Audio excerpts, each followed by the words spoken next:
on 1 second. Let me grab my...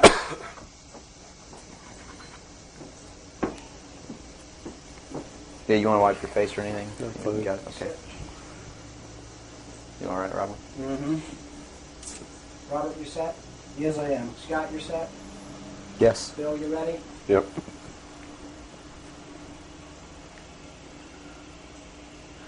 Bill, well, thanks for agreeing to the interview.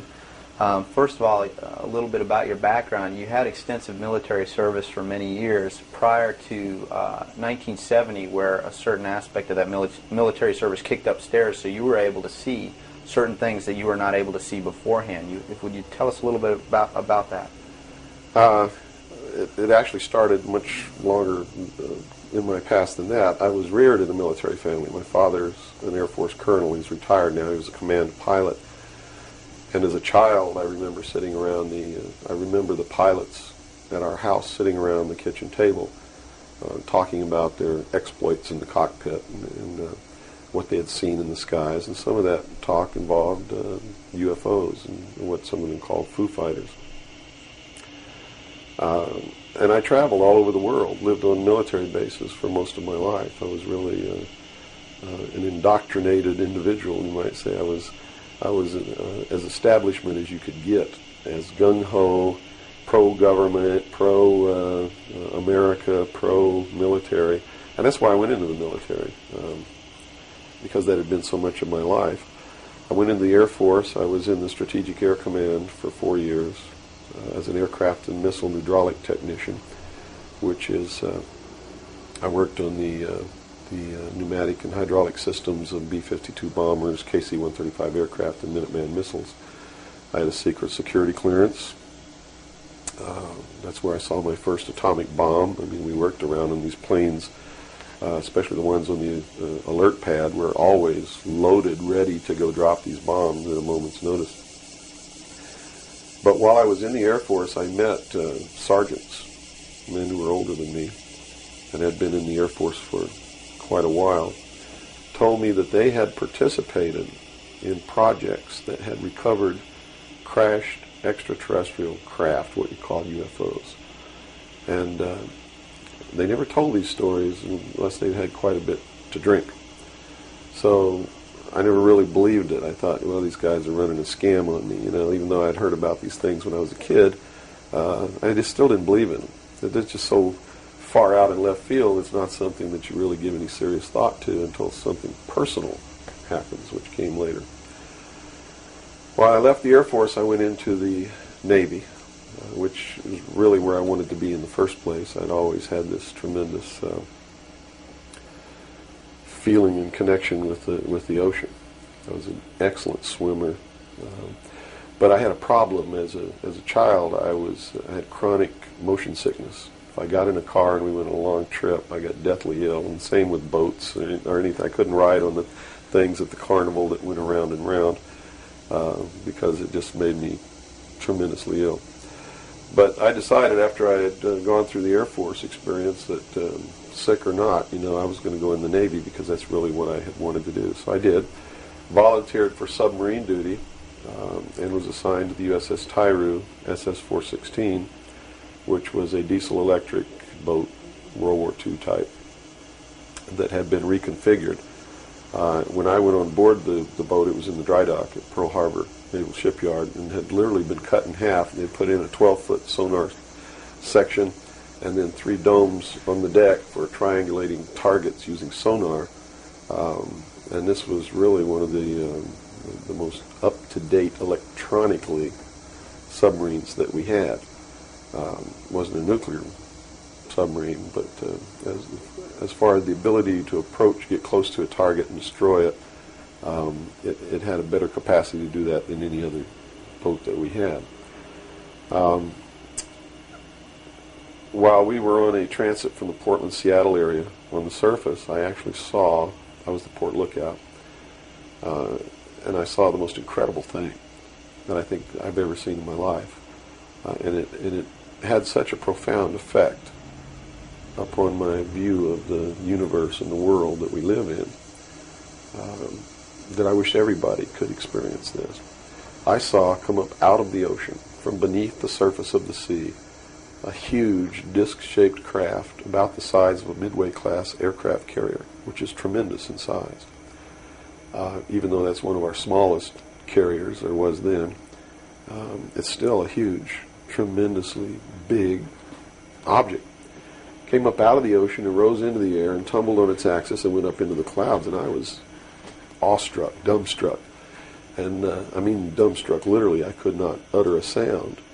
And my first impulse was to tell the officer of the deck that I'd seen a flying saucer, and then luckily for me I couldn't talk, because on second thought that's not what I really wanted to say, because I didn't want to be the only Looney Tunes character on a submarine with a tight-knit crew that you had to live in close quarters with, because that's a hell of a way to live. So I told the officer of the deck that I'd seen something about 15 degrees off the port bow at a relative distance of about 2.5 nautical miles. And he began to look in that area. And the starboard lookout had heard me tell him this, and he began to look over there. And while we were all three watching, either the same craft or another one exactly like it came down out of the clouds, tumbled again on its, why it did this maneuver, I don't know, but every single time it did it. It's like it came down in this attitude, and then it flipped over, and then entered the water. And the water just appeared to open up in front of it. It's just like the account in the Bible about the parting of the Red Sea. That's exactly what happened. The sea actually parted, and this thing went into the water, and then it closed up behind it. And this big spray went up into the air. But it wasn't a spray from the craft hitting the water. It was a spray from the water coming back in to fill up this hole that had been created. And again, I'm thinking, this is incredible. What are we looking at here? And it was metal. It was a machine, and it wasn't glowing or anything like that. It didn't have any lights on it that we could see. But it was obviously metal, and it was obviously a machine. And although I can't tell you that there was anyone inside of it, I believe that there was. And it did something that, as far as I knew, was absolutely impossible. I'd been in the Air Force. I'd worked on the state-of-the-art of our aviation capabilities. And here I was on the deck of a submarine in the conning tower, and I knew what we had to be able to have to go underwater, and I knew that the two were incompatible. Here's something that came from under the water and flew in the air and performed maneuvers, and then came back down and interfaced with the water at tremendous speed and remained intact, which realistically it never touched the water. The water sort of magically opened up in front of it, but something had to interface with that water.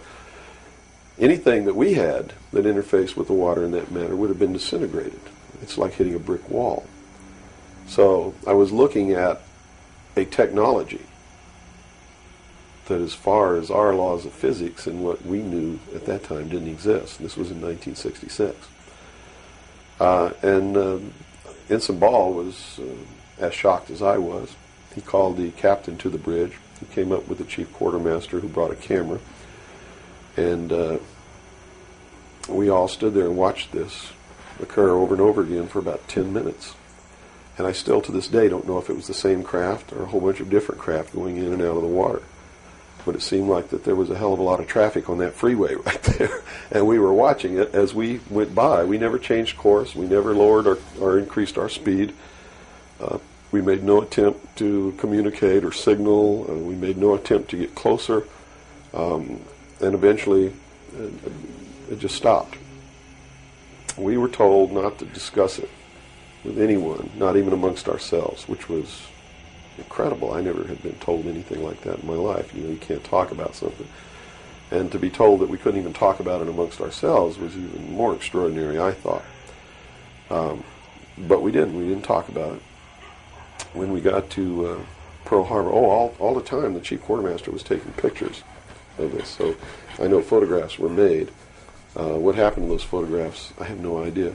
But when we reached Pearl Harbor, we were not allowed to go ashore to go on liberty, even though we didn't have the duty. And about 2 hours after we berthed at the submarine base, a commander from the Office of Naval Intelligence came on board and debriefed each one of us individually in the captain's stateroom. And the ultimate outcome of the debriefing was that we didn't see anything, we didn't hear anything, and we had to read rules and regulations that told us that if we ever talked about what it was that we didn't see, that we could be imprisoned, we could be fined $10,000, we could lose all pay and allowances due or ever to become due. And I learned at that moment that the United States Navy didn't want anybody to know about what we saw, and that severe consequences could come down around the neck of anybody who did. And that was when I understood fully that, yeah, there's a real cover-up. These things do exist, number one, and at least the United States Navy doesn't want anybody to know about it. And there's stiff penalties for anybody who bucks that. Mm-hmm. Moving forward a few years from, 1966, I believe, you gained a special security clearance that revealed to you certain documents, or were revealed to you, or that you saw, relating to this very cover-up. To this and many other things. I was eventually trained by Naval Security and Intelligence, and I was given a secondary NEC, which is Naval Enlisted Code, which was 9545, which is Internal Security Specialist. And an Internal Security Specialist is someone who protects classified information, and protects areas, so to speak. And I had a specialty, which I was trained in, which was Pacific Area Intelligence Briefings. And I was eventually assigned to the Commander-in-Chief of the United States Pacific Fleet, who was Admiral Bernard Clary at that time, and served as a member of his intelligence briefing team. And basically all that means, we really had a wonderful job. You come in about 4 o'clock in the morning and you go through all the message traffic and everything. And what you do is what we did was we prepared an updated briefing on everything that was happening in his half of the world, which he commanded the naval forces and marine forces, as a matter of fact. And put all this together in a briefing where we would update him on ongoing operations, brief him about operations that were scheduled to begin, political situations, deployment of Soviet forces, naval forces, everything. And after the briefing was finished, between 8 and 10 o'clock in the morning, then we were done. We were finished. So it was what you call fat cat duty or geedunk duty in the Navy. It's got all different kinds of names. It's just really a wonderful job. Now, to be able to function in this job, I had to have a security clearance, which gave me access to the information that I had to need to know to help prepare these briefings. And when I first was assigned to the command, I was attached to the OPSTAT office under Lieutenant Commander Mercado, which was operational status reporting, and while I waited for my security clearance. And it took 6 months to get it. What I eventually ended up with was a top secret Q clearance with an SCI attachment, which means sensitive compartmentalized information, and there were no blocks. In other words, there was nothing confining me to only certain compartmentalized information. I had access to whatever the Admiral and his staff had access to, because we had to prepare briefings and brief these people on all of these things. And I'm sure that at first I was tested and wasn't shown a whole lot, but eventually when they began to have confidence in me, I began to see things coming across my desk that were just absolutely incredible. And a lot of it is really hard to talk about because it's so far outside the normal concept of reality for the average American that they're going to find a hard time believing any of it. Mm-hmm.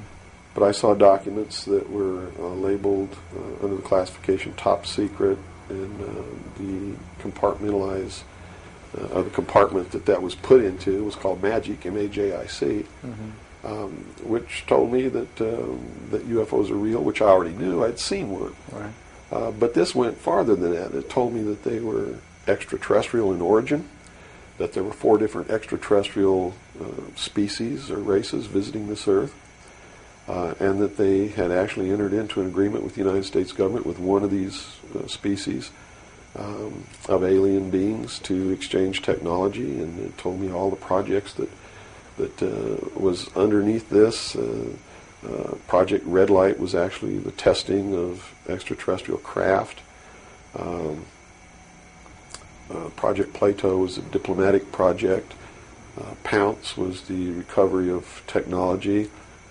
Pluto was the application of that technology to our own secret space program, not the public space program. There are 2 different space programs. One is what the public gets to see, which is overseen by NASA, and the other one is a secret space program that nobody gets to see, which is really overseen by the Navy Department under specialized, compartmentalized black projects, and what these people are doing in secret is just absolutely incredible. I also saw documents under an operation called Operation Majority, which outlined the plans to bring together a one-world government, and also included extraterrestrial information within that. Project Grudge, which was the second project. First was Sign, and then Project Grudge, which contained all of the extraterrestrial information up to a certain point. I forget the year cutoff.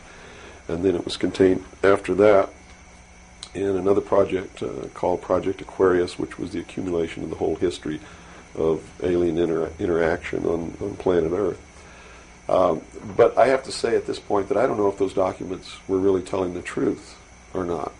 They could have been showing me these things so that eventually I would go out and talk about this. And maybe that'll become clear to you later why they may have done that. It could be real. So. But at this point, from a personal standpoint, what was it that, based on your experience in '66, and they said, absolutely do not reveal this to anybody, and here we are a few years later, and you're seeing documents that prove that what you saw was real. What was the one factor or a number of factors that led you to the decision to say, I've got to get this out, I've got to tell people about this? I saw contingency plans called Majestic. And these contingency plans were to, first place, a contingency is a plan that can be implemented if certain things occur. And the certain things that would have tripped this contingency plan are, number one, the public sector is getting too close to the truth, so they have to implement this to get them steered off the track.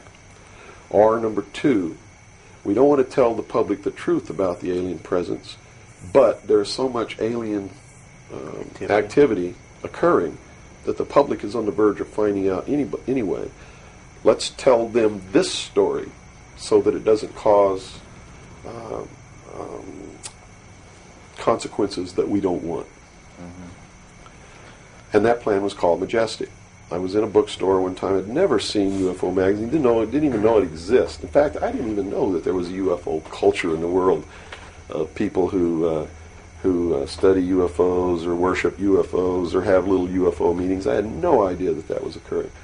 I was in a bookstore one time, and I was looking at the magazine rack. I'm an avid reader, and I'm always in bookstores. And this one day, I saw a magazine just popped right out at me, at UFO. And I picked it up, and I looked inside, and here is Majestic, all right there. And even the people who had been named to implement the plan were the ones who were actually implementing it. William Moore, Stanton Friedman. I'd never heard of Jamie Chandray, but he was named, and they had brought out a supposed genuine document called the Eisenhower Briefing Document, which in reality is a fraudulent document. It's a fake, and it was created to implement the plan Majestic to either indoctrinate the public on what the government wants the public to perceive as happening, or to steer researchers away from the truth, or both. So this wasn't revealing the plan of Majestic, but it was actually implementing the plan. Implementing the plan against the public. It was a psychological operation against the public. So this is what you saw. So immediately my head began to spin around, and I began to think, God, I've got to tell people that they're being manipulated. This is a lie. And it really, if the public were using their own intellect, they would know that it was a lie. The executive order quoted for this document was 92,000 something.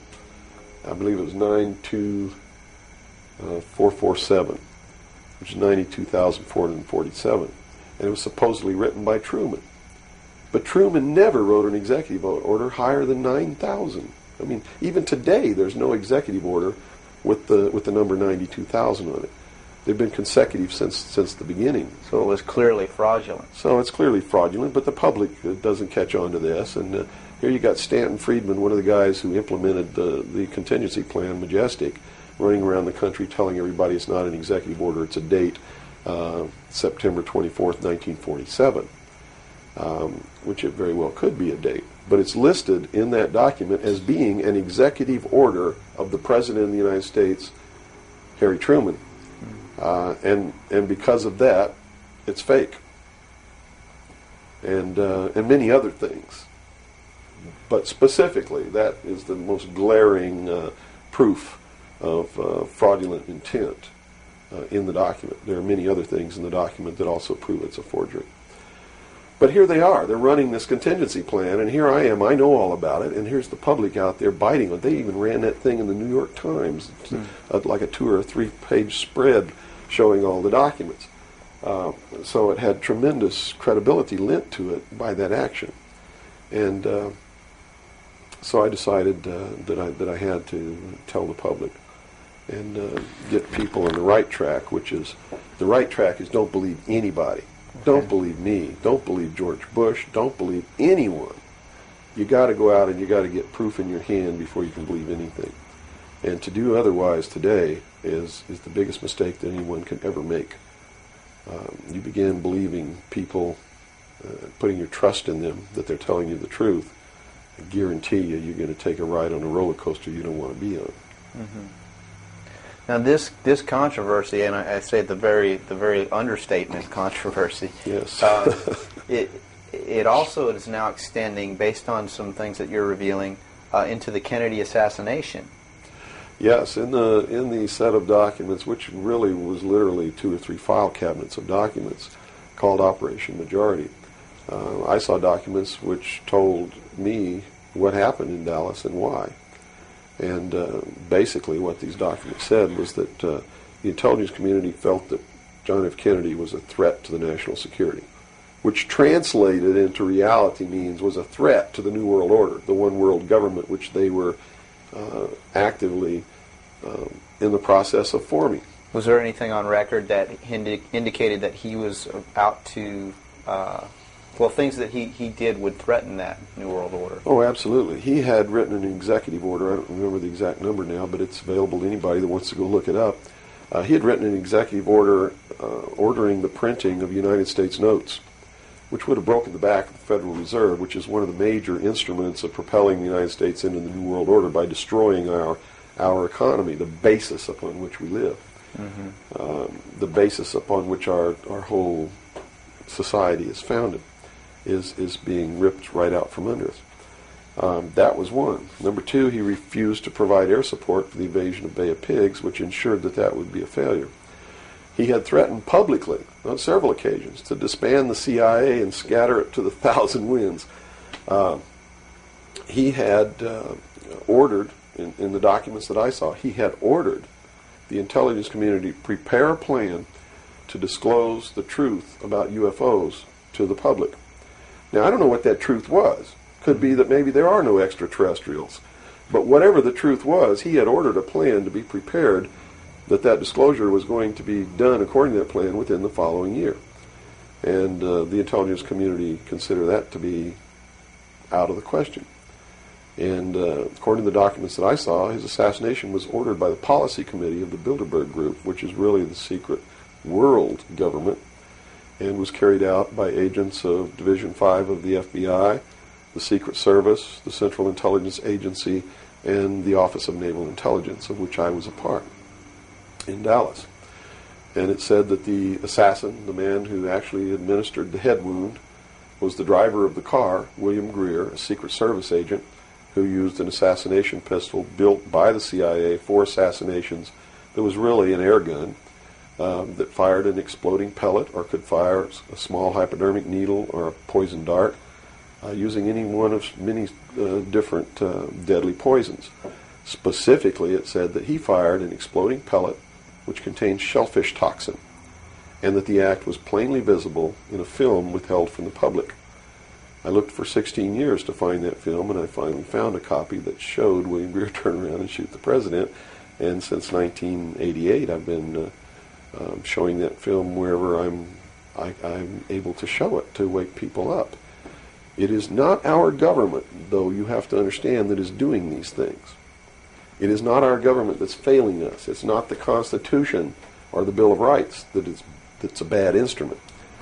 It is a group of men who belong to secret societies who have infiltrated our society and our government at all levels and are destroying it and subverting it from within.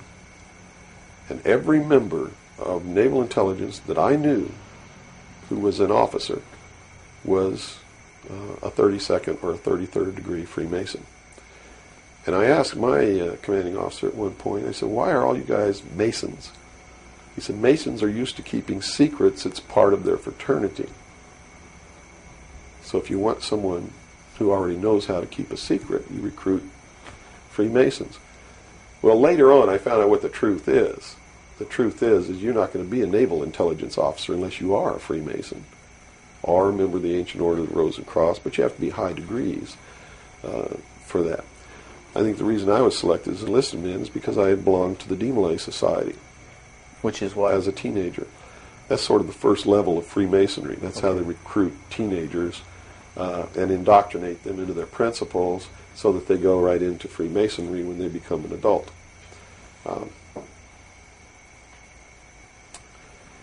So basically that's the story. Yeah. Okay. Well, based on the information that you're revealing, which would seem to be equally or if not more of a threat than what Kennedy was originally planning on doing, is actually revealing the underlying cause of all of this. Why is it that you are here today, or how is it that you are here today and you're not, conveniently taken away and put in a padded cell somewhere so that you can't speak of these things? Well, I really don't know the true answer to that question, because you would have to ask them to find out why they haven't done anything. But I can tell you this. I began to reveal information in 1976, and I was physically attacked on 2 occasions. My skull was caved in. That's what all these scars are here. On the second attack, I lost my leg. They visited me in the hospital. They had no intention of killing me. They were delivering a message to me. Shut up. And that was the message that came through loud and clear. And 2 men who identified themselves with identification cards who belonged to the Defense Investigative Service, which is really the Defense Intelligence Agency, asked me if I was going to shut up or they were going to have to do it right. And I told them, I said, you don't have to worry about me. I'm going to be a good little boy for the rest of my life, and I'm going to shut my mouth. And I did for 16 years, kept silent until I saw this UFO magazine in a bookstore, which indicated that they had implemented the contingency plan called Majestic. But if you want to know what I think the reason is, I believe that there are several. One, they've had a plan that's been in force since the 40s to debunk, ridicule, destroy anybody who ever talks about these subjects. And the public has been thoroughly indoctrinated that if you talk about any of these things that I'm talking about, you're just another nut. So the public, by and large, doesn't pay any attention to it. So in that sense, I'm not a threat. If the president had come on television and said, hey, this is what's going on, then they would have listened and they'd pay attention to it. But people like me, they perceive me as being just another loony bin, fruitcake, nut, which I assure you I'm not. But that's the perception that they've been brainwashed into believing. And so that's what they believe. Number 2, I am so much in front of the public from the very beginning when I began to talk. And that's how I protected myself, or at least that's what I thought would protect me, and so far it's proven to be right, was that if I got literally in front of the public overnight, in front of a large public, that they wouldn't do anything to me because it would substantiate what it was that I'm saying. And they certainly don't want to do that. But also create a martyr. And martyrs create tremendously dangerous political movements that they don't want that either. So literally within a 24-hour period, I spent $27,000 mailing a thick packet of information all over the world to people I'd never heard of, didn't know. We went down and got some mailing lists and just mailed this stuff all over the world. And so literally, when people opened these packages in their mailbox, and it was a perfect plan because they couldn't stop it. They didn't even know I was going to do it in the first place. And since we sent it all over the world, once it was out, there's no way they could retrieve it. At least no way that I can conceive of. So literally within 24 hours, I was a public presence. And people were asking all over the world, who's Bill Cooper? Is this true? Look what I got in the mail. And just literally flipped the world over on its ear. And I've been in front of the public ever since. So I think basically those are the reasons. They don't believe that the public's really going to listen to me. And so far that's been true. There is a small group of people all over the world who are awakening, who are beginning to understand that they've been living their life in fantasy land, and who are actively seeking the truth. But by and large, when the secret power structure says, as I've put in the first chapter of my book, right out of one of their own technical manuals, that a nation or world of people who do not use their intelligence are no better than animals who do not have intelligence, and thus are stakes on the table by choice and consent, they're absolutely right about the majority of people. It's one of the things that has been an illumination to me, is that they're not always wrong. And many of their goals are the right goals, but the method that they're using to reach that goal is the wrong method. In other words, if you set out to create a perfect world where there will never be any more killing, but to reach that point, you kill 2 billion people, you have become what you're trying to avoid. Right. And it can't happen that way. If you want to create a world of peace, it has to be done by peaceful methods. Means. Yeah, if you murder someone to destroy a murderer, you have become what it was you set out to destroy, and thus it wasn't destroyed at all. It was perpetuated by that very action. And that's what these men are doing. They rationalize everything they do so that they feel better about it. But what they are doing is becoming what it is that they want to get rid of, and the world will never be a safe place for anyone as long as there are men who do these things. Very eloquently said. Thank you. Now, your message to people, once again, is don't believe anything. How is it that the public can find this and search for this truth on their own if they can't believe anything or anyone? What can you do? It's all in the public sector. It's all available to anyone who actively and diligently seeks it out.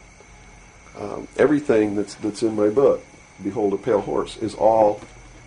Everything in here, all the documents that are in here, everything that's in this book is in the public domain. Can be substantiated? Yes, and I intentionally wrote this book not using anything that wasn't available to the public to show people that, yes, if I can find this information, so can you. I have tons of stuff that's not available to the public. But as you can see by reading this book, you don't need that stuff because it's what you need is available to you. Public libraries are overflowing with the proof of what's really going on in the world, but nobody really utilizes it to the extent that they're able to pick this out and put it together. Another thing I've done for people is I've put it together for them so that they can see the overall picture rather than looking at small things and thinking that it's isolated. Nothing is isolated. It's all part of a big puzzle. And the puzzle is coming together And when the puzzle is assembled, it's going to be a one-world totalitarian socialist government that nobody's going to like except the people that are running it. It's Hitler all over again. And the rationalization is, we're going to create the world without war. The utopia. The utopia. But they will never create that utopia because they're not dealing with the problem that makes them want to create it, and that is the inherent flaw in each individual human being that makes us do the things that we do. Until that's overcome, there's never going to be a world without war or without rape or without killing or without robbery, and anybody that thinks that there is has already gone off the deep end. So the method is, here, I'm going to hold a gun to your head so you won't rape, you won't kill. That's right. Yes, okay, I understand. The title of your book, Behold a Pale Horse, what significance does that have? What are you saying with this title? This title is from the book of Revelations, because I have to tell you this, and you may think I'm nuts if you want to, but this is the truth. Either these men are following the book of Revelation. The book of Revelation is in the Bible. Mm-hmm. They're either following it, just like a plan, and bringing the prophecies in there to pass to manipulate and control those who believe in those prophecies and neutralize them, so to speak. In other words, if this is written in the Bible and God has ordained it, who am I to resist? It must come to pass, so I'm not going to try to stop it. Okay. What a perfect way to neutralize the opposition right off the bat. Or there really is a God, and what he said was going to come to pass is coming to pass. And I named this, Behold a Pale Horse, from chapter 13 of the book of Revelations. The fourth horseman of the apocalypse is the pale horse. And I looked, and behold a pale horse, and his name that sat upon him was Death. And hell followed with him, and power was given unto them over the fourth part of the earth, to kill with sword, and with hunger, and with the beasts of the earth. And that is taking place now today. The fourth horseman is riding across the world now. That's what AIDS is all about. That's what all these little brush fire wars all over the world are all about. That's what's happening. That's why cancer cures are suppressed.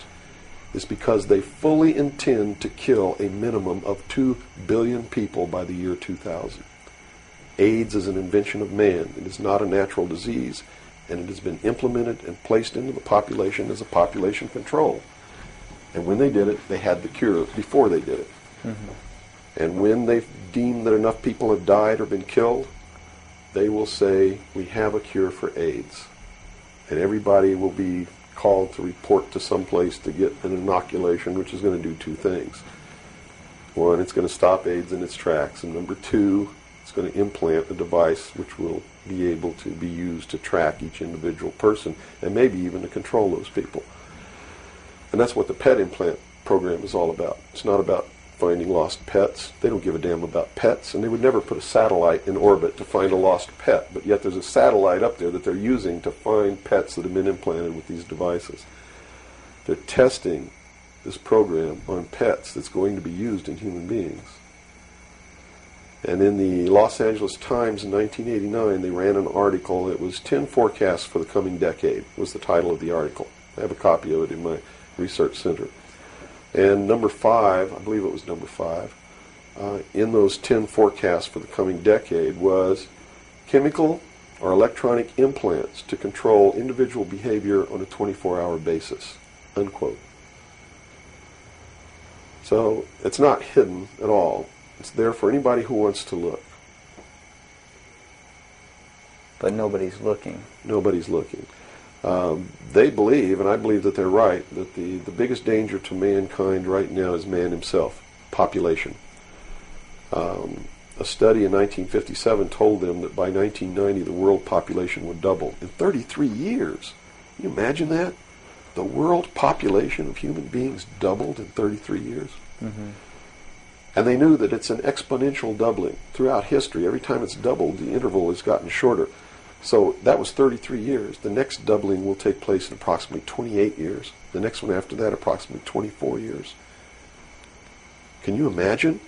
if the world population doubles again in 28 years from 1990, in other words, in the year 2018, the world population doubles, and we're having problems with food supplies and timber and clean water and clean air now, and then after that it doubles again in another 24 years. That's why they created AIDS.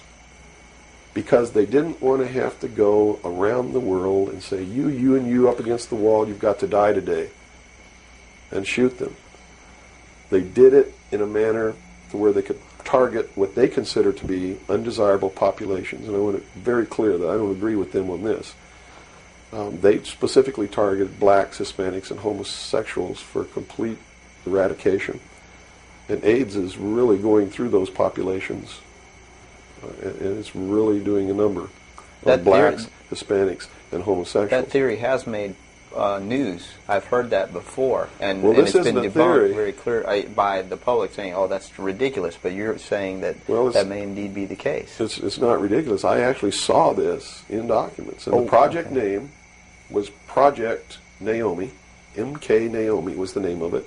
It was a CIA project. The AIDS, whatever causes AIDS, whatever that turns out to be, according to those documents, was developed at Fort Detrick, Maryland, under a CIA project called MK Naomi.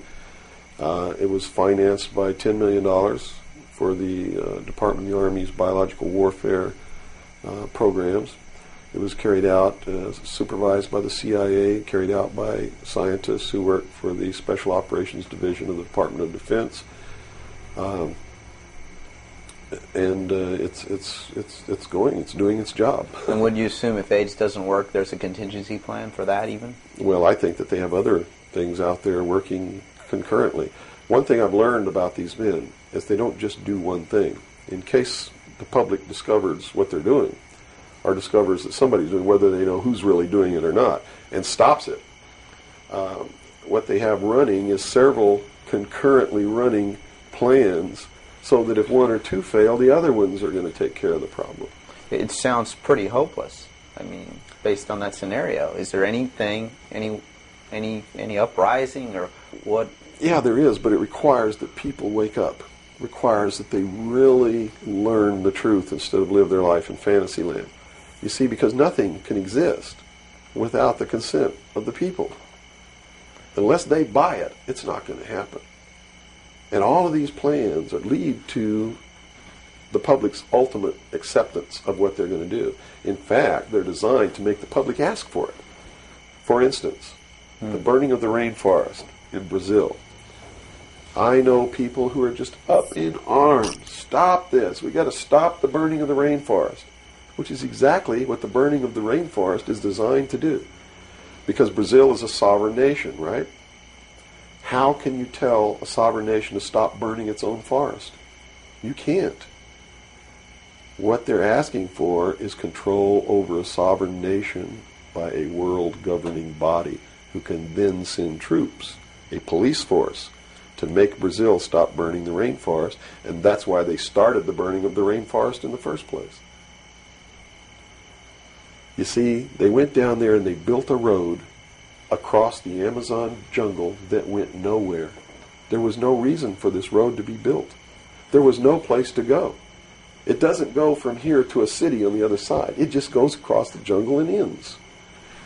And they built this road on purpose because they knew that most of the people in Brazil are so dirt poor that they would see this road as the answer to their prayers.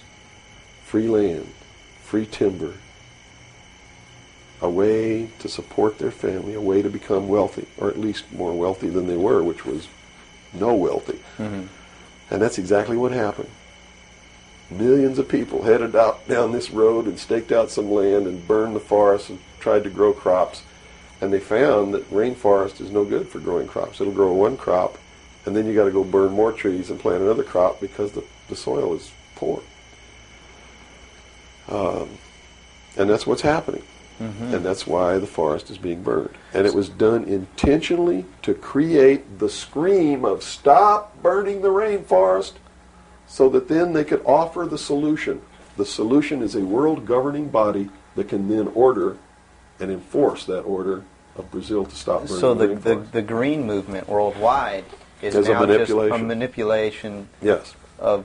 Now it's been proposed time and again too that big business is behind things like this, and that would represent a capitalist approach. But what you're saying is we're heading toward a socialist approach based on this scenario. You have to understand the difference between capitalism, socialism, communism, what all of these things really mean. You have to understand what the difference is between right wing and left wing. People, they use these phrases all the time, and they don't even know what these things mean. And it's just incredible to me to hear a socialist calling someone else a Nazi. Because Nazi means National Socialism. So here's a socialist calling a right-wing guy a Nazi, when what he should be calling the right-wing guy is anarchist. People on the right want no control. Mm-hmm. They're really anarchists. So Okay? they would, in theory then, or in fact, be in opposition to this ultimate movement. Yes. Whereas in appearance, they would be the ones behind it. Well, when you have a misunderstanding of what the terms mean, yes. Okay. Right wing, on the far right, is total anarchy. They don't want anybody controlling anything that they do, and they believe that people are responsible enough that the world can exist without government. Okay. Or the very minimal government that it would take to. On the far left, on the other hand, they believe that the government should be in total control and should be supply man with all of his needs. Well, creating a whole society that's dependent. Right. A republic is somewhere in the middle. It's governance by laws. Laws are decided by representatives who are elected by the people. And according to the theory, the representatives will do what is right, whether they get elected or not, because it's not really a democracy. A democracy is far left. People don't understand. We don't live in a democracy. This country is not a democracy. It is a republic. A democracy is ruled by the mob. The mob always votes themselves every kind of benefit that they can vote themselves. And whenever you do that, it means large, tremendously overpowering government in control. They vote themselves into dependency. That's it. They Okay. vote themselves into a dictatorship is what they do, where they lose all of the benefits that they intended to vote themselves into in the first place. Okay.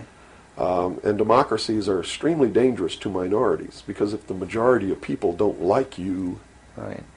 they're going to vote that they kill you, and they can, that's it. Democracies are dangerous. Democracies are socialists. Democracies are communism. That's what communism is. The definition of communism is everybody doing according to their talents and receiving according to their need. And it doesn't work. We already know it doesn't work. Man, by his inherent nature, is greedy. So those at the top always end up having everything, and those at the bottom end up having nothing in communism. Socialism is different. Socialism usually ends up in a dictatorship, in a very controlling dictatorial government which even owns the people that it governs, so that those who live in fear of not having are provided for what they need, and in turn they worship this oppressive government. Socialists are children who went out into the world, took a look around and said, I can't handle it, and went home to Daddy. Okay. Daddy, protect me. Daddy, feed me. Daddy, loan me your car. Daddy, tuck me in at night. Socialists are scared little children who are irresponsible, can't stand on their own 2 feet, and need Daddy to take care of them. Okay. Okay? And now we got the... But what happens when you go home to Daddy and Daddy does all these things for you? Tell me. Well, you never leave the home. You've not got no reason to. In other words, if you're being provided for in that way. You're being provided for, but what does it mean? Doesn't it mean that you have to do what Daddy tells you to do? True. Doesn't You're mean you under have to his be in rules. when Daddy tells you to be in. Doesn't it mean that you can't drive the car to the next town if Daddy tells you you can't. Doesn't it mean that if Daddy tells you to take out the trash, you better take out the trash? Are you beginning to understand the concept? When you ask for favors from Daddy, you have to give up freedom in return.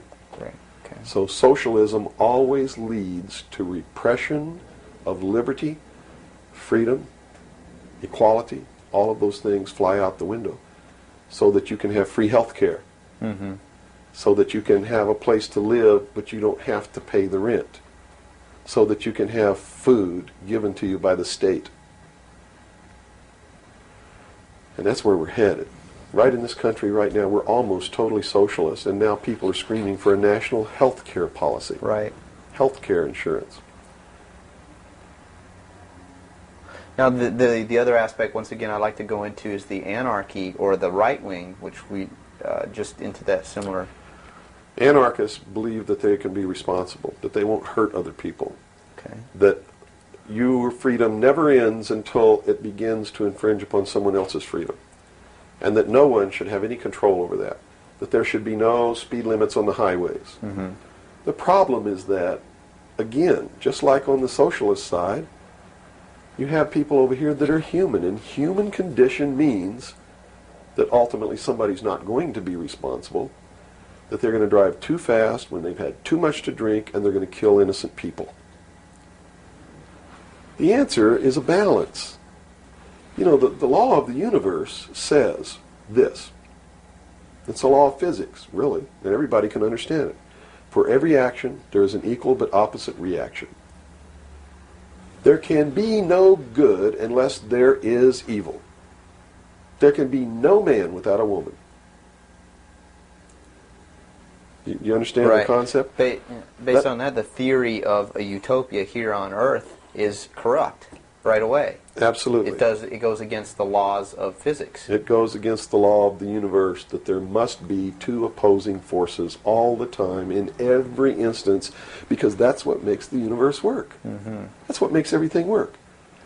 What we need to do is stop trying to go way over here and establish some utopia of freedoms, or way over here to establish some repression of freedom so that we make sure that we got something on the table to eat. And strike a balance between the two that works. And stop withholding information. What makes it difficult for anyone to succeed or live, or for us to really come together and have peace in this world, are all of these people who think that they are the guardians of the secrets of the ages, and only them have truly mature minds, so only them are worthy of knowing the secrets and the real science and the real metaphysics and all of these things. So they repress it and they keep it secret, so the rest of us live out our lives and we don't know the truth of what life is really all about. Therefore, we're always stumbling over each other and getting in each other's way and doing the things that we profess that we don't want to do, simply because we don't have access to the truth.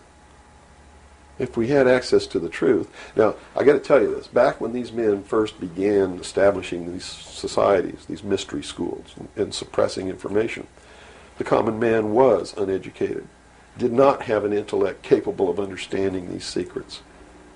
They were really beasts of burden, for the most part, and they lived their whole life in toil. Right. But things are not that way now. Most people have a good education. They have a good mind. They're capable of understanding if they're taught, and if they're taught correctly. And I think it's time to teach people what the truth is, and quit hiding it, so that we can come together as one humanity and make a balance and live together in a balance. You know, evil's never going to disappear, neither is good. But we can maintain a balance and life can be good. Instead of swinging back in this tremendous battle between these two opposing, radical, extreme ends of the scale. That's got to stop. I've never understood why somebody would join together in this band of people and call himself a Democrat and not vote for anybody else if they're not a Democrat. That concept is beyond my understanding. And Republicans and Libertarians and Populists and Communists and Socialists and this and that, and blacks and whites and Indians, and there are so many sects and groups and segments, and we're so fragmented that getting together is going to really be difficult. But we've got to do it. Because if we don't wake up and do it ourselves, these men who meet in secret and plot the manipulations are going to do it whether we want it or not, and they're going to do it at the point of a gun. And they're going to take away everybody's freedom because they don't consider us responsible, Capable of having that freedom. are capable, are even of using our intellect. So they'll put us in shackles and control us and force us to be peaceful. Mm-hmm. That's what the plan is, and that's what the New World Order is all about. Well, we've run from UFOs right to this, and at first a person might watch this and say, "Wow, this is really strange." But where we've come down to, based on that beginning, is quite in the realm of common sense. Well, it's not strange at all. It's what they've been trained all their life, that if they hear these buzzwords, Mm-hmm. they're listening to some loony idiot talk, and it has no substance to it. Once they get into it, though, and begin to understand that everything is interconnected, it's leading us toward one end, Mm-hmm. a one-world totalitarian socialist government, and begin to see it coming to pass all around them in their life, and understand that nothing happens by accident. It's been planned for many years. Then they begin to understand that UFOs play a big role in this. Because if they're real, it's the most significant thing that's ever happened in the history of man, and may be the driving force behind locking up the human race. Mm-hmm. Because how could a UFO land in a place like Macon, Georgia, and somebody who doesn't look like us get out, walk down the street? And I'm not trying to insult the citizens of the state of Georgia. What if they landed in Newark, New Jersey, and got out and walked down the street in a society that kills people because they sit in the wrong seat on a bus? I'd assume now that they'll know about us. Of course they will. They probably already know about you if you've been exposing the truth on your show. Would you assume that our phone lines would be bugged at this point? I don't know. I doubt it. They don't really consider you to be a threat unless you develop a large political following. Oh, okay. So, unless you have a large political following, you're not considered to be a threat to them. Not yet. Okay. Because they figure that the people are too stupid to listen to you anyway. And generally, they're right. So we're in the process of educating people then. Yeah. It's the best thing. Education is 60 or 70% of the battle. Yeah. Because people automatically begin to do the right things once they learn what the truth is. They're Robert, educated you to it. set? Tap, yeah. No, hold on. Okay, I got it. Ready? Ready. Okay, go ahead. Let's go back into the Kennedy situation here. Now, the Warren Commission was highly publicized. All the things that went on there. I was shown a videotape just yesterday of was it a Zapruder film?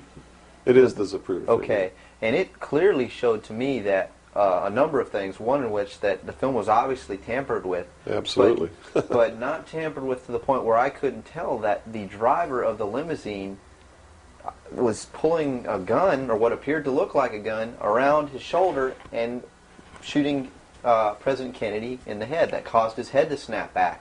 Did the Warren Commission see this? It seems so. The Warren Commission never looked at the Zapruder film, ever. So they never saw it. Now, I don't know who testified during the Warren Commission about the Zapruder film, if anybody did. But I do know that later at the investigations of the House Select Committee on Assassinations, that a man was specifically hired as an expert witness to view the Zapruder film and tell the committee what it showed. And that man's name is Robert Groden. He wrote High Treason, which is a bestseller out now on the Kennedy assassination. And he was one of the many so-called technical experts for the making of Oliver Stone's film called JFK. He's also a fake, a fraud, a traitor, a liar.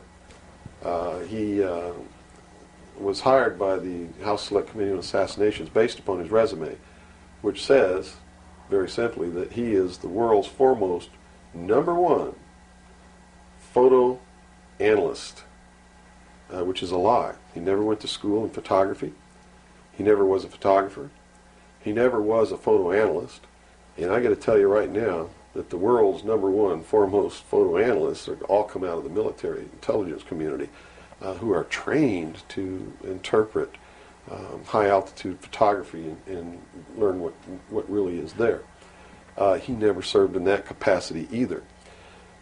He looked at the Zapruder film, and he told Congress, he told the committee in testimony, he testified, both in written and in verbal form, that William Greer never took his hands off the steering wheel.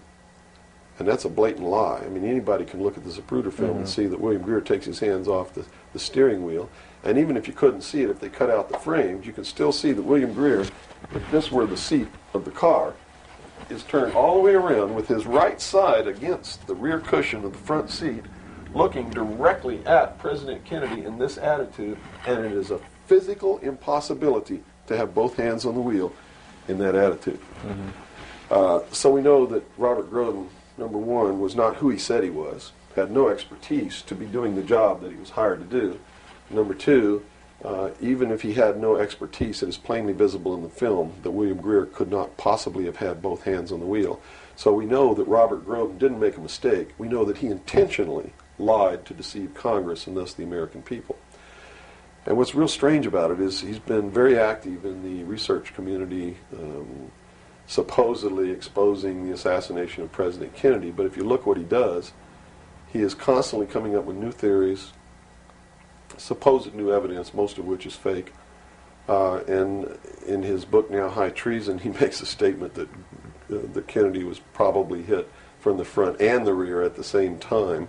His job is to keep the American people confused and propagate the lie that our government is no good, that it's our government who assassinated John F. Kennedy. And I'm here to tell you, it wasn't our government. It was the secret societies known as the Illuminati, the Knights Templar, the Freemasons, who assassinated John F. Kennedy. And the proof is right there for anybody who wants to see it. William Greer was a Freemason, number one. He was the Secret Service agent who shot Kennedy. Number two, in Dealey Plaza, there's an obelisk, a monument commemorating the location of the first Masonic temple in the state of Texas. Dealey Plaza is on the 33rd parallel, which is one of the sacred numbers in Freemasonry. He was assassinated in a manner that assured the greatest flow of blood, which is called blood atonement, which was practiced by Freemasonry in the early days and supposedly is not practiced now. But in reality is the method of choice of execution, trial and execution by Freemasons. The Bilderberg group that orders his execution is the Supreme World Council of Freemasonry and consists of 39 permanent members, which is 3 times 13, which is also the exact number of men who signed the Constitution, 39. You see, our forefathers were also members of this secret group, and this country was founded to bring about the New World Order. And it's all in the Great Seal of the United States, which was, and that the design of the Great Seal was made law in 1782. It's just absolutely incredible that the American people don't understand that groups of men don't get together and meet in secret and take blood oaths which say that they can be cut open and their heart ripped out of their body and their intestines scattered over the floor if they talk about the secrets. That's not a benevolent fraternity. That's a dangerous group of men. Grown men don't play games like that. They're serious. It's the secret societies who are bringing about the New World Order. They're the ones who killed John F. Kennedy. There's nothing wrong with our Constitution or our Bill of Rights. But Americans are going to be convinced that our government sucks. And that's what all this stuff is all about. So at the beginning, the founders of this country actually did create what was I guess you could say, an above-board, good government basis for a good government. Yes. They gave us every tool to ensure the success. But it was an experiment, you see, because man had always claimed that he could rule himself, but had never been allowed to do that. Even in ancient Rome, they call it a democracy. The man didn't rule himself. He was ruled by other people who made man think he was ruling himself. But the truth was, a Roman centurion could march down the street and grab anybody they wanted to and make you do whatever they wanted to, or just execute you on the spot. And that was the truth of the matter. Those weren't free people. In the history of the world, there had never been a people who were truly free or who truly ruled themselves until the United States of America was created as a republic by which we ruled ourselves through elected representatives whom we sent to the State House, either in the states or to Congress. to do it. They also gave us every tool by which we would destroy ourselves if we weren't capable of doing it. The United States and France, the revolution in this country and the revolution in France, were created to bring about governments which would function as the antithesis to the kings and queens of the world and cause them to topple off their thrones. It also gave man a chance to prove once and for all whether he could rule himself or not. And if he could, fine. That would be the New World Order. If he couldn't, they built the tools into the Constitution to allow them to take it away from us. And those tools are the creation of the federal democracy within the boundaries of Washington, D.C., and the right to contract, through which, if we were irresponsible, we would contract to receive rights from that federal democracy and thus, in return, give up our freedom. And that's exactly what's happening. It's exactly what we've done. John F. Kennedy was short-circuiting the New World Order. He had ordered the printing of constitutional money, United States notes, which would have destroyed the Federal Reserve, which is not an agency of the United States government. It's a private corporation owned and operated by the world bankers, controlled by the Illuminati. And its purpose was to destroy the middle class in this country and thus our economy, and throw us at the mercy of the New World Order. And we see this unfolding now. You see it unfolding now.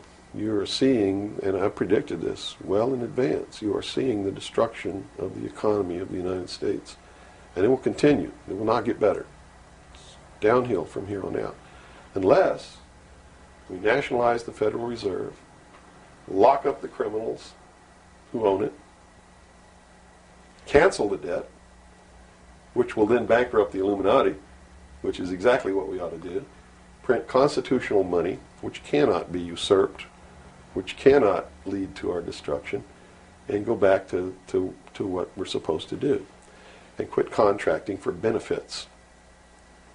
We're escaping from the laws of nature, and there's a terrible consequence for that. Mm-hmm. Terrible consequence. We have to function within the laws of nature. You can't contract for somebody else to keep you alive. You have to be responsible within your life to keep yourself alive. Mm-hmm. And if you can't do it, then you have to die. That's the law of nature. You see. Kennedy also did a lot of other things. I mean, he was a believer in the Bible. These men who are bringing about the New World Order don't believe in the God of the Bible. They believe in the God of light, Lucifer, the angel of light, who was flung down to the earth and became the Lord of the world. That's their God. That's why everything they do goes against what people know to be the right thing to do. They believe that man was held prisoner by a vindictive, cruel God named Jehovah in the Garden of Eden. And that Lucifer, through his agent Satan, set man free from the bonds of ignorance to which he was chained to the Garden of Eden, and thus brought the gift of intellect, wisdom, to man, and thus is the true benevolent God. And man, with his intellect and his wisdom and his knowledge, will create technology which will elevate man to the position of God. And all this is allegorical. Don't take the story literally, you see, because it's all allegorical. They believe that intellect, reason, is the light, is the true God, is what makes man God. And I'm not going to debate the right or wrongness of that, because who the hell knows? But I can tell you that they pervert whatever it is that might be divine about their philosophy by becoming what they profess They to want destroy. To destroy, yes. And so, in their zeal to bring about the New World Order, they destroyed the political will of the nation when they assassinated John F. Kennedy, which has furthered their goals because it made a lot of people feel so helpless Right. that, God, if they can kill the president, who am I? You know, what can I do? I'm just one lonely, helpless person. So they quit voting. They abdicated their power. And, of course, through agents like Robert Groden and many others, Oliver Stone, they're being convinced that our government sucks, that our government is the problem, that the Constitution doesn't work, that the Bill of Rights aren't real. We're playing right into their hands, in other words. We're playing right into their hands because there's nothing wrong with the Constitution or the Bill of Rights or our government. It's the people. You see, it's been infiltrated. And from within, they are eating at the heart of this nation like a cancer, this secret society. They are destroying it. They are subverting it. Our Constitution has not been allowed to work since 1945 and maybe even earlier. And they have been working behind the scenes to bring about a one-world totalitarian socialist government with the Communist Manifesto as its platform through the United Nations, which was created by this nation from an older organization called the League of Nations, which was the original foundation. And at the highest levels of our government, the Constitution's already been scrapped, and they are working under the aegis of the UN Participation Act and the United Nations Charter. Which says what? Which says that there are no rights, there are only what you call privileges. And privileges can be granted or taken away at will by the state. Quite frightening scenario. It's a very frightening scenario, and people better wake up to the fact that unless they wake up and do something about it now, there's only going to be one alternative. And that's either take up arms, restore the Constitution, and the blood will run in the streets of America, or reach down and put the shackles around your own feet and march off into slavery peacefully.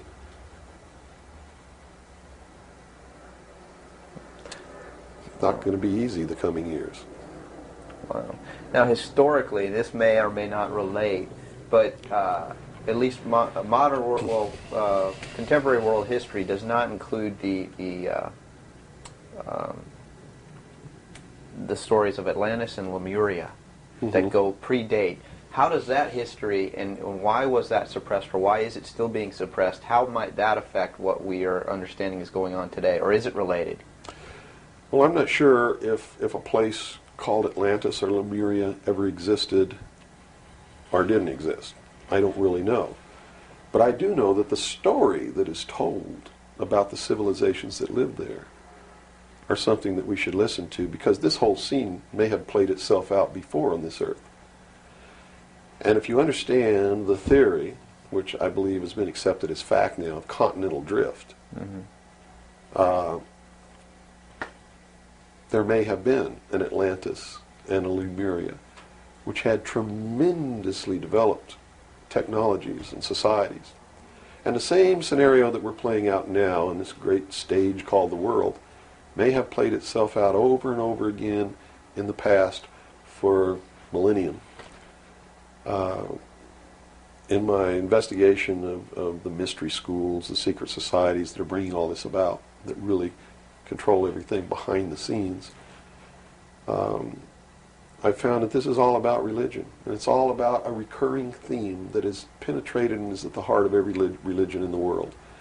And that is a creator or a creatress who has a son that is sacrificed and then is resurrected and saves the world or saves humanity. It seems to be an archetype that is within us.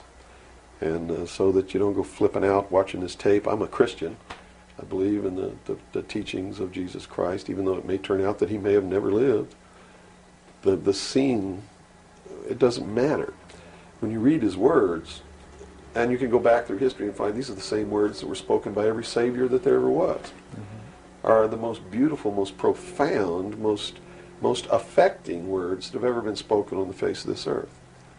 And when I get down and almost get to a point of hopelessness, I just go read the Sermon on the Mount. And I come back up again. Because in the end, it's not going to matter whether Jesus ever lived or didn't live. The story is real. And it's within all of us. And it brings us to something within ourselves that is good. But these men don't look at that. They believe that the end justifies the means, that these stories are just stories, and that the real meaning behind it all is that man can transcend his animal state through the realization of intellect and the overcoming of all of his emotions and feelings and morals, guilt, all of these things. And I just can't go along with that because I believe it's our emotions that tell us when we're doing wrong. We feel it within ourselves. And a person without that capacity to feel when they're doing wrong becomes a sociopath, which is someone without a conscience who really believes that the end justifies the means and therefore has no pangs of conscience nor no reluctance to murder someone who gets in their way. Mm-hmm. And it's extremely dangerous. Now, do these people recognize the continuity of life? In other words, you have told me earlier that they're after physical immortality. They believe that through their technology, man will become God. With the power of reason, through technology, man will himself become God. They will engineer, just like Hitler wanted to do, the super race who will live forever. And the concept is the same, and the men behind it are the same as Hitler was. When they killed John F. Kennedy, it shows you what kind of men they are. Because they would not stop to kill anyone who gets in their way. And they've never stopped at it. Their goal, literally, to bring about the New World Order will be to kill approximately 2 billion people before the year 2000. AIDS is one method of doing this. There'll be many more. As they solidify their control, everyone will be given a choice. They'll be presented with a new world religion. They'll be told to renounce Christ, renounce Buddha, renounce Muhammad, join the New World Order, join the New World Religion. If they refuse, they'll be executed. Very simple. And it won't bother them a bit. In fact, according to their belief, they believe they'll be helping these people. And in reality, they will. Because those people will transcend this physical state while they're prisoned here living forever. I feel sorry for them because those of us who will eventually die will transcend the pain and the suffering that goes along with this world. Mm-hmm. And they're so egotistical that they preserve whatever they do so that the diligent can find out what kind of men these men really are. For instance, the Kennedy assassination, I've been showing a film for 5 years that shows exactly who did it. I show you exactly where Oswald is on the film. He wasn't even on the 6th floor. He was standing in the doorway of the book depository building watching the motorcade go by. And it's incredible. At the same time, you said they would have everybody renounce religion. Yes. Have they as well been using it as a tool for their means? If you're a Christian, you'll be required to renounce Christ and join the New World Religion. Now remember I told you before, no matter what your religion is or what you think, they are following the scenario in the book of Revelations to a T, right down to the last little bit. If you want to know what's going to happen in the future, if we don't wake up, and through the power of those, see, not one drop of blood ever has to be spilled, and no one has to ever put any chains on their legs or their arms, ever. If people just wake up and exercise what was given to us in our Constitution, the power of the vote, while we still have that power. So you say there is still a possibility for like one individual watching this tape to actually make a difference. You better believe it. How Yes. would that be so? Well, number one, learn what the truth really is. Get away from the fantasy that you've been living. Educate other people, those you know, your family. Once that begins to happen, it spreads.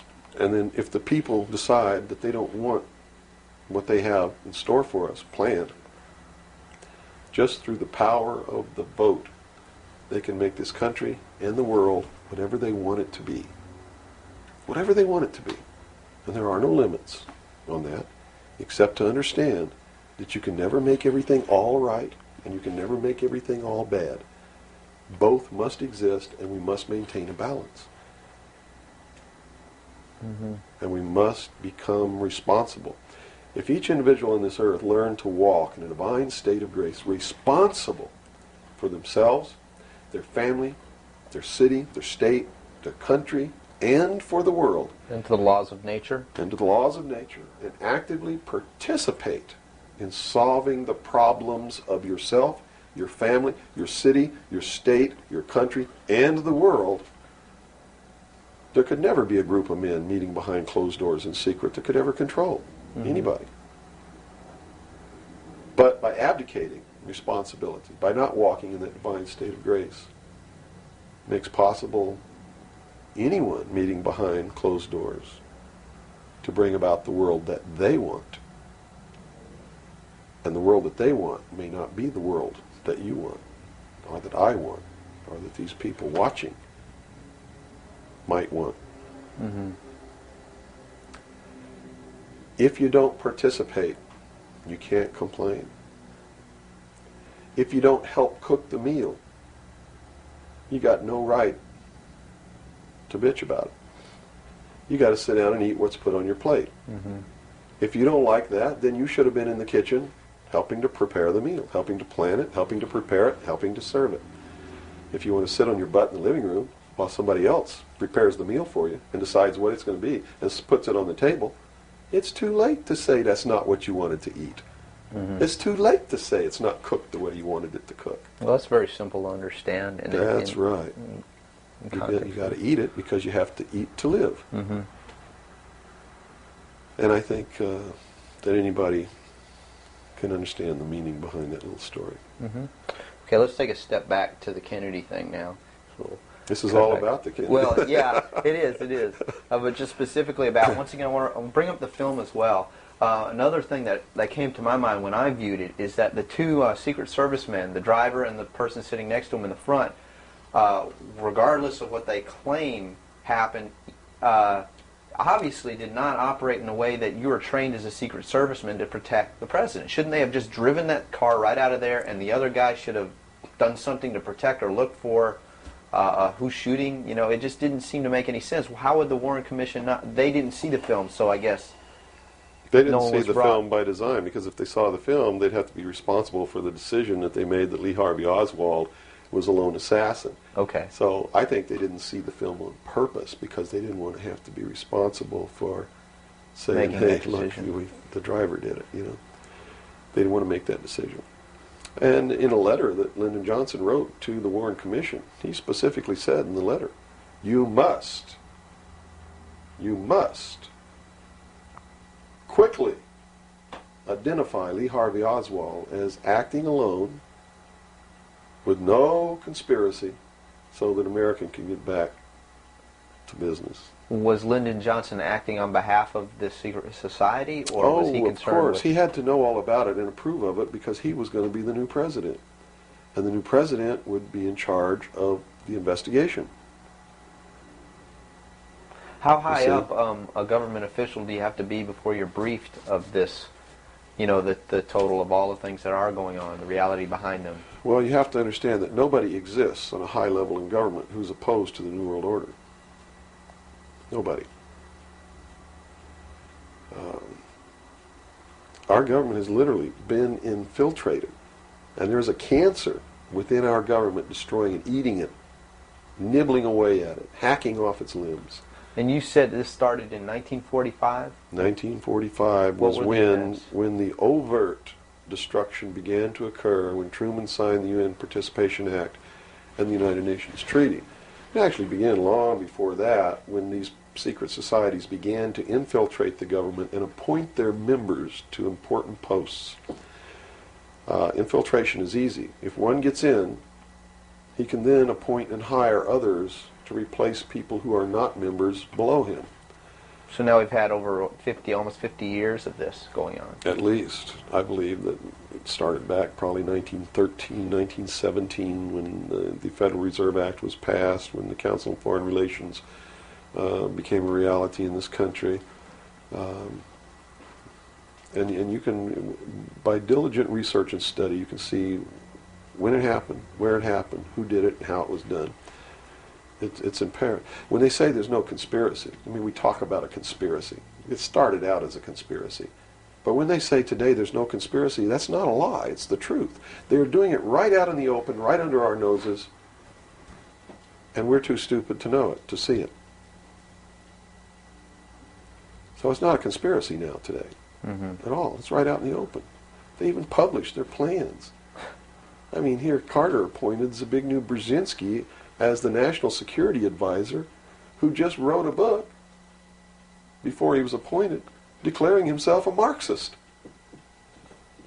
I mean, you read that book, this man believes in Marxism. This man is a socialist. Mm-hmm. Not only a socialist, he's an international socialist. He's a globalist. His goal, stated in his book, is to destroy the sovereignty of nations and bring about a one-world Marxist government. Now, the Carter administration was one extreme, and then we came into the Reagan administration, yet nothing changed. Nothing changed. What you're saying is that no matter what the political leanings, they seem to be playing the same game. As long as you're playing their game, it doesn't matter who you vote for, who you put in office. They all belong to the other side. They're in the pockets of the Illuminati. When you quit electing professional politicians, when you quit electing the guy who looks nice on television because he speaks good and he looks like the guy you wanted to marry or something like that, you're playing right into their hands. You know, they've made it so impossible for another Abraham Lincoln to get elected to the office of president that it's a wonder that we even have a chance at all. We need to send people to Congress and to government who are going to clean house. Kick all the members of secret societies out of the bureaucracy. Lock them up. Try them for treason. Because they are traitors. So one thing that may help is term limitations. We must have term limitations, and it must be only one term. And forget all this nonsense that anybody goes to Washington and don't know what's happening. They don't know what's happening simply because they haven't taken the time as citizens to understand how our government works before they ever go to Washington. You see, it should be a process that starts in infancy. It works its way up. And everybody should be taking part in the government. Now, if someone came in to office with this kind of knowledge and with this kind of intent to really push these people out, would they not be eliminated immediately? Not if they have the people behind them, because what the people would do in one fell swoop, in one election, would elect people who've never served in government before, kick the incumbents out, send citizens to Washington. And here's the way it has to be done. You know, right now, you don't even pay your congressman. You know who pays your congressman? The federal democracy of the District of Columbia. The federal government pays your congressman, who's supposed to be representing your state and you. The federal government is a foreign country to your state. Why should he represent you? Not only that, but he moves to Washington, D.C. He maintains a residence here, but he doesn't live here. And as long as you re-elect him, he continues to live in Washington, D.C. forever if you keep re-electing him. So they lose all touch with what's back here. They're paid by a foreign government, the federal government. They're not paid by the sovereign state of Georgia or by you. They have to be paid by you. And they have to live here. They can't move to Washington, D.C. They go to Washington, D.C. for one term. Okay? One term only. When that term's up, they have to come back. And you don't pay them exorbitant funds. You pay them just enough to live on comfortably while they're there. No fancy giant cocktail parties, none of this crap. And you take care of their family. See, they don't take their family either. That's the other clue. They leave their family here where they live. You, the people of Georgia, take care of their family and their business or their farm or whatever it is they have while they're gone. Now do you think they have a vested interest in representing you? They sure would under those conditions. Yeah. But under the conditions they go under now, they have no interest whatsoever in taking care of you. Now let's look at the current... They're taking care of themselves. The current crop of presidential candidates. Is there anybody even running that represents something that we're talking about here? No, all of them are New World people. Tsongas, in his book, everything that he's written touts the New World Order. All of it, right for Tsongas' literature. You're going to see New World Order, New World Order, New World Order, New World Order. Clinton, the governor of Georgia, was selected in 1991 by the Bilderberg. Governor of Arkansas was selected in 1991 by the Bilderberg Group in Baden-Baden, Germany, to be the new president of the United States. Remember what happened to Gary Hart? What did he do? He went out on a boat with a woman who wasn't his wife, and he was destroyed. Look at Clinton. What's happened to him? Nothing. The press is on his side. They're helping the guy. You know why? Because he was chosen by the people who own the press to be the next president of the United States. Now, I don't know if he will be or not. That's up to the American people. Mm-hmm. But if they get their way, he will be. Bush is one of the most heinous criminals that's ever walked on the face of the earth. Bush is the man who's been a CIA agent since his college days. He's a member of the Skull and Bones, the Russell Trust. He was initiated in a casket with a ribbon tied around his genitalia, which symbolizes that he's a priest in the temple of Isis. A pagan, this guy. This man is a member of the mystery schools. Well, he has the outward appearance of a good Christian, church-going Christian, no? They do whatever they have to be approved by the people, but in secret, they're not at all. This is a man who practices pagan religious rituals, magic. Doesn't matter what you think of all these things. I'm just telling you, this is what he does in secret. Mm-hmm. He is the man who, when he was chief executive officer, when he was president of the offshore division of Zapata Oil, organized and began the first large-scale drug smuggling operations into this country. George Bush is the one responsible for the drugs on the streets. And the war against drugs is not a war against drugs, it's a war against the Bill of Rights. We've already lost the Fourth Amendment in this war. That's true. And we're going to lose everything else. You watch on, it amazes me, people watch on Saturday night, cops, top cops, tough cops, 911. All of these stories that are glorifying the police state, and they're falling right into the manipulation as they watch police with no search warrant, with no court order, break down people's doors, tear out their walls, rip open their mattresses. All in the name of the war on drugs. Pretty sneaky. It's pretty sneaky, all right. You see them stop people in the streets, and the guy's got $400 in his pocket. They don't press any charges. They didn't even have any reasonable suspicion to stop the person and search him. And what do? They take their money, and they don't give it back. And America's watching this. And the stupid idiots, yes, you stupid idiots, you sit there and watch it, not realizing that when you take away that man's freedom, you've also taken away your own. You see, because they can do the same thing to you. Just because you talk a way that they don't like you talking, or because you wear red shoes and they don't like red shoes, they can do the same thing to you. And under the new law, without a court order, without a search warrant, they can break down your door, they can rip open your mattresses, your couches, your walls, they can trash your house. All in the name of the war on drugs. And let's say they don't like the color of your shoes. All they have to do is drop a little pouch of cocaine in your living room, behind your couch, and find it and say, aha, you're a drug dealer. What happens then? Now they can confiscate your house, all your possessions, all your property, all your bank accounts, all your cars, boats, vacation cottages, whatever you have. And they can auction it off within 24 hours without ever even pressing charges against you. Without a court order, without due process, without just compensation. And there's not a damn thing that you can do about it. Not a damn thing. At least right now. At least right now. And the reason you can't do a damn thing about it is because you're the one who brought it about through your stupidity. You're mentally crippled. You're operating from a position of ignorance, apathy, abdication, irresponsibility. And we're losing our country, our freedoms, everything. Now, these are strong accusations of the American public. What do you hope to accomplish by angering the very audience that you want to watch and listen to you? Go prove me wrong. Go make me the idiot. In so doing, you're going to find out what the truth is, and maybe you'll wake your up. And if you do, maybe we can save our country. Because I don't really care at this point whether you get mad at me or not. My country's disappearing. My freedoms are disappearing. My daughter's going to live as a slave in the New World Order if you people don't wake up and help me. So, if I had a 2x4, literally, I would smack you upside the head with it. I don't care if you get mad at me. It's beyond that state. You know, I'm willing to put my life on the line. Why would I care if you get mad at me? Mm-hmm.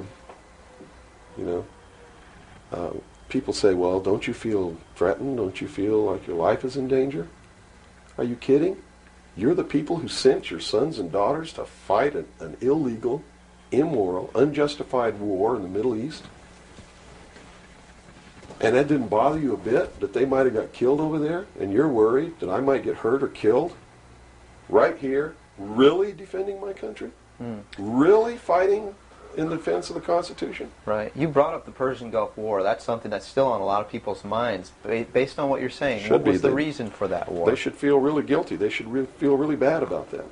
I mean, what about a Saddam Hussein that everyone seems to agree is the evil man here, that we had the right to go in and punish, destroy, or whatever? Well, it's funny that the man who purported to want to destroy Saddam Hussein was the man who really built Saddam Hussein when he was in the Central Intelligence Agency. We have been building up Saddam Hussein's arsenal. His technology comes from us in the Soviet Union. We built him up to create that war. We did it for a purpose, and the purpose was, look at this. If George Bush knew what he was doing, how come he didn't know what he was doing? Here's what he said. We've got to send troops to the Middle East because we can't afford to pay $26 a barrel for oil. That's on tape. Next he comes out and he says, no, it's not about the price of oil. It's because Saddam Hussein's not going to stop at Kuwait. He's going to go into Saudi Arabia, and those are our friends, our buddies. So we got to go defend Saudi Arabia. And then James Baker says in a press conference, nope, it's not about Saudi Arabia. It's not about $26 a barrel for oil. It's about jobs. Folks, we're going to get you a job, and to do it, we're willing to kill your sons and daughters. Yes, sir, we're going to send them off to get killed so that you can have a job. Prosperity. That's what it's all about. Well, what was the actual scenario if we hadn't have gone in? Well, see, that's not the end of it yet. Okay. Then George Bush comes out and says, whoa, the White House is flooded for telegrams. They don't want their sons and daughters to get killed for a job. It's not about jobs. It's about naked aggression. Yes, sir, there's a little Hitler over there called Saddam Hussein. Yeah, and we're going to go destroy him because the world doesn't need another Hitler. Never mind Pinochet in Chile, who's another Hitler. Never mind all the other Hitlers in the world. Was that Never mind Tiananmen Square. Well, then people would say, well, the American government's not interested in that because money is not in it's the oil here. We're talking about money. No. So you're saying it's not even that. No. They've been planning this war for years. In fact, Arco Press wrote a book about it. The name of the book is Rapid Deployment Forces. It was published in 1985. It names Kuwait as the country. It talks about Operation Bright Star, where they've been practicing the war every year since the early 80s. Sending troops over there practicing the war. Liberating Kuwait. It's even named in the book. The whole thing was spelled out years ago. What it was all about was to establish the New World Order. You see, because for the first time in the history of the world, it's established the legal international precedent that the United Nations could pass a resolution and send its police force to enforce that resolution, and that the member nations would have to pay for that action. And George Bush said it very clearly, but nobody was listening when he said, no longer will any nation stand against a world united. And with that action, he established the legal foundation in international law that the United Nations is now legally and overtly the one world government, and that the United States military forces and the other forces that were sent by other countries were established as the one world police force under the United Nations. Have you seen the new Air Force uniforms yet? Nowhere on them does it say United States or U.S. They are United Nations uniforms. Go look at them. What role in the Middle East, again, does Israel play in this? Israel was created as the instrument to bring about the Battle of Armageddon and the fulfillment of prophecy. A war that will be so terrible, where nuclear weapons will be used, so that the American citizens and the other people in the world will get down on their knees and beg for no more war. And what is the answer to that? They're going to be told the only way we can guarantee no more war is if we destroy the sovereignty of nations and we come together as one humanity in a one world government. Right. Now I'm telling you, unless the American people wake up and stop it, starting in about 1996, the Battle of Armageddon will become a reality. Not because two nations got mad at each other and decided to fight. And that's why Saddam Hussein was not destroyed. He will be the instrument that will bring that to pass. Right. Yeah, they purposely Saddam did not Hussein- go in and do that. Saddam Hussein will be portrayed as the Antichrist. Babylon is in Iraq. Read the book of Revelations. Whether you believe in the book or not, read it, because the They're men playing who are it. bringing this about are using it as their script. Well, the UN did indeed charter Israel as a sovereign nation. They were the ones who created this state. That is correct. It was really created by Great Britain and the United States, with the United States being the major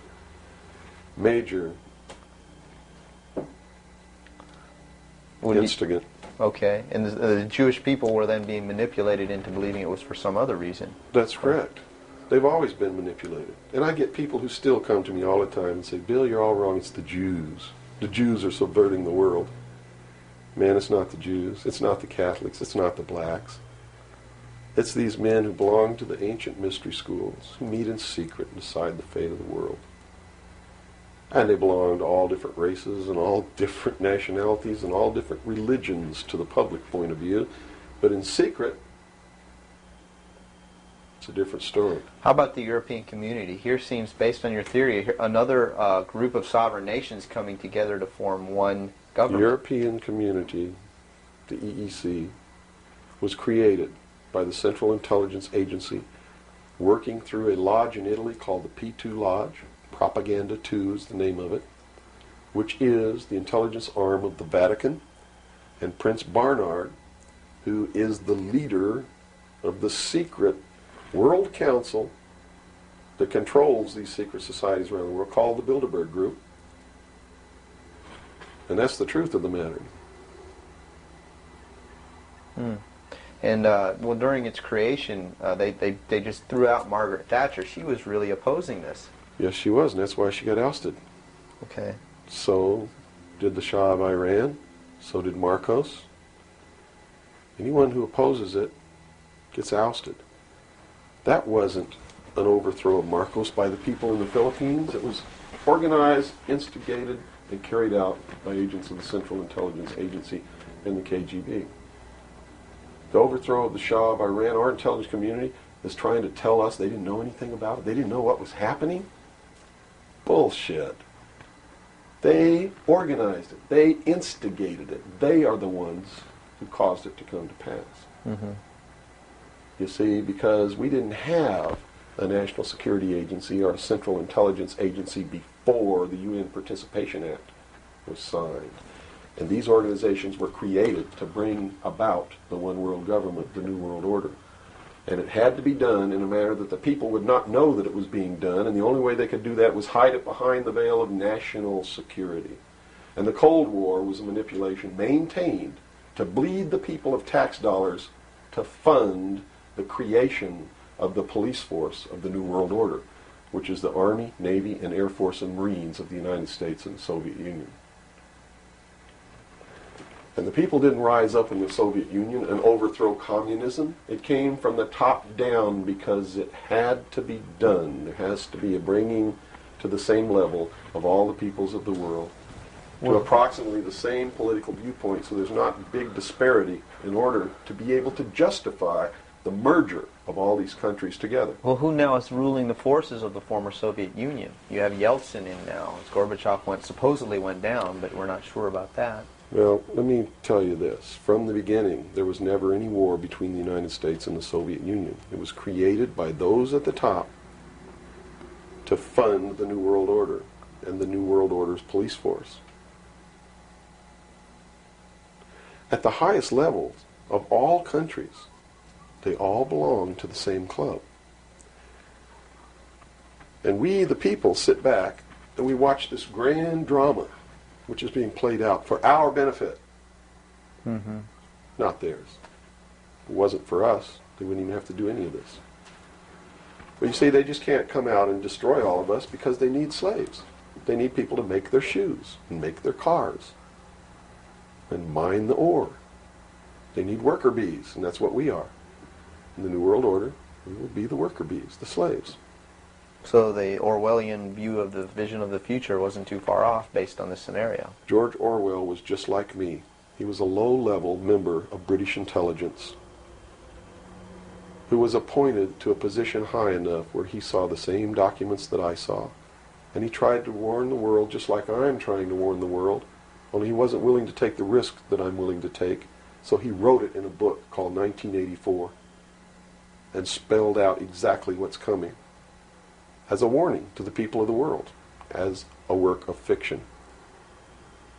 But you notice that that work of fiction really stirred people up because they knew that it wasn't fiction. In their heart of hearts, everyone who's read that book knows that it's coming. It's a possibility. Most people won't recognize it overtly or publicly because then, if they recognize it, they have to be responsible to do something about it. And that's what every one of you have been resisting all your life, is being responsible to do something about it, to get involved. That's why you'll walk away from a girl being raped on the street by a gang of thugs rather than go and try to help her. And I'm not talking to all of you. I know there's some of you out there just like me, but most of you are just exactly what I've just described. Most people are no better than animals who do not have intelligence because they don't use their intelligence. And to these men who control things behind the scenes, you are stakes on the table by choice and consent, and will always be ruled and manipulated and enslaved by people who do use their brains. As long as we're debunking some myths, because it's putting pieces of this puzzle together, I think, for a lot of people that may be watching. The hostage situation in Iran that got Carter out of office, is this another orchestration? And if so, how does it fit into the October surprise is no myth. There was a deal made. There was a deal made at the highest levels to keep the hostages until after Reagan was elected. Do you really believe that it was an accident, that it was a coincidence, that 30 minutes after Ronald Reagan was sworn in, took his oath of office, the hostages were released? Did they want Carter out? Are you really out? that naive? I can't believe it. Did they want Carter out? Yes, they wanted Carter out. They wanted Carter out. He wouldn't play by the rules? Or what was I don't know why they wanted him out, but they wanted him out. Carter was ineffective. He did not have the support of all the American people. They need people who can manipulate the American people so that they have their support. My message is to you is don't support anybody unless they're doing what we know to be right. Don't believe them. Don't fall for the manipulations. Double check everything they say. And that means you can't rely on the media as it is today either. Oh, of course not. All the media in this country, radio, television, and print, is all owned by 5 corporations. All of these corporations that own the media are owned and controlled, and members of the Council on Foreign Relations sit on their board of directors. Can you name those 5 corporations? Is that... Not off the top of my head. Okay. I could try, but I don't want to take a chance on being inaccurate. But you can trace that yourself. Okay. Remember, if you go down and you trace the ownership of a station or a newspaper, and you get to a corporation, remember that somebody owns that corporation, and it's usually another corporation. But when you trace the interlocking of all these things, when you get to the top, there's 5. And all journalists know that there's some things you don't write about, and you don't talk about, because you'll lose your job. And that's where the control is. And that's why they pay anchormen like Dan Rather $2 million a year, because he doesn't question them. He knows that if he goes against them, he's going to lose $2 million a year. Do you think a man that looks pretty and sits in front of a TV camera for the 6 o'clock news is worth $2 million a year? No way. I don't care how long he works, and I don't care what he does. There is no job worth $2 million a year. That's why they pay athletes these fantastic salaries. I was listening to the radio the other day. They just contracted to pay one player on one team $6 million a year. Can you believe this? And why is that? It's the Roman circus. What does the emperor do when the people become restive, and when the people are asking questions, and when the people don't like the policies of the emperor? He sends them to the circus. He creates a circus. He builds a giant coliseum. And he begins to throw the Christians to the lions. And he has great chariot races and football games and basketball games, all to keep the idiots preoccupied with things that don't mean anything in the scheme of the entire world, so that they don't have the time to learn what the truth is, so they don't ever get smart enough to learn how they're being manipulated, so they don't ever question the emperor. That's why they pay a player on a football team or a baseball team $1 million or $2 million or $3 million a year. It is the Roman circus. I know men who don't know anything in the world except who plays third base for the Mets. And they think that's a great accomplishment. And they meet and pat each other on the back and bond and go have cocktails and talk about what this guy that plays third base for the Mets did in last night's game. It's sad. It's really sad. Is there any room in a kind of society where these manipulations are not taking place for this type of entertainment or any type of entertainment at all? If people understand that a game is a game, if people understand that nobody, no matter what they do, is worth paying $2 or $3 million a year for, people should be able to get rich if they want to, by the sweat of their individual labor. Okay? By going out and doing something for the world. Not by taking people's minds away from the emperor. It's a game. Football's a game. Football's a game. But let me tell you something. When 150 of the most powerful men and women in the world can meet in secret in Baden-Baden, Germany, and plot the fate of billions, and nobody even cares about it, but 6 football players go to lunch together, and it's in the headlines across the country, you have a reflection of the society in which that exists. And it is a sick society that is doomed to self-destruction. So based on that scenario, there's some truth into what these men are looking at. Absolutely, and that's what makes me so sick, is that I'm trying to wake up a people who on a daily basis are proving the ones that I'm warning them about to be right. Well, so that even though a minority, there are people out there that you recognize are awake to this, if they don't do something about it, they will lose that ability to be free in that way. That's correct. Whether they might think, well, I don't need to worry about it because I know what I know and I'm fine. That's it doesn't right. work that way. There's a connection here to everything. That is correct. That is absolutely correct. A nation of people who are willing to send their sons and daughters that they profess that they love to a foreign country to die, and they use the excuse to themselves that they're sending them off to defend our country, and they know damn well that's a lie, are doomed. It's funny, there's a parable, you said Ben Franklin earlier was even a part of this. Yes. A parable of Ben Franklin, I don't know if you're familiar with it. He paid too much for the whistle. He came up when he was a young boy. Are you familiar with that parable? No, go ahead. When he was a young boy, he was given an allowance. And, it was a decent amount of allowance. And he was going to the store to get a toy. He was very excited about that. And along the way, he met some boys who had this whistle. And he saw that, and he saw the little boys blowing this whistle, and he thought, wow, the greatest whistle. This is the greatest toy. He really wanted this thing. So without asking, he gave all his money away, to these boys for this whistle. And he went home, and sure enough, he got very bored with it, and he had no more money to buy something that was really, worthwhile to him. Sure. And so from that point on, he had a saying that said, don't pay too much for the whistle. And I think somehow that relates here. He's also the one, when the Constitutional Convention was finished, when they wrote the Constitution and signed it, when it had been signed, he walked out the doors. Someone outside, I forget who it was, I believe it was a reporter for one of the newspapers in the 13 colonies, asked him, he said, "What have you wrought, Ben?" Ben looked at him and he said, "A republic, if you can keep it."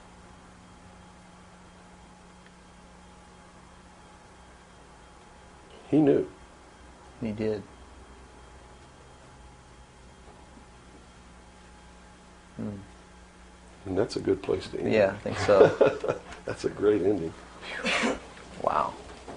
Good job, guys. All right, Bill? Bill. Yo. Fantastic. Good. Thanks, Bill. Where's your towel? Right there. I'm about ready Yeah, to these lights are roasting me. Man. kill. I've already had my son. I'm ready for a bath. The entire program. It's a beginning of a new age. A beginning of a new age.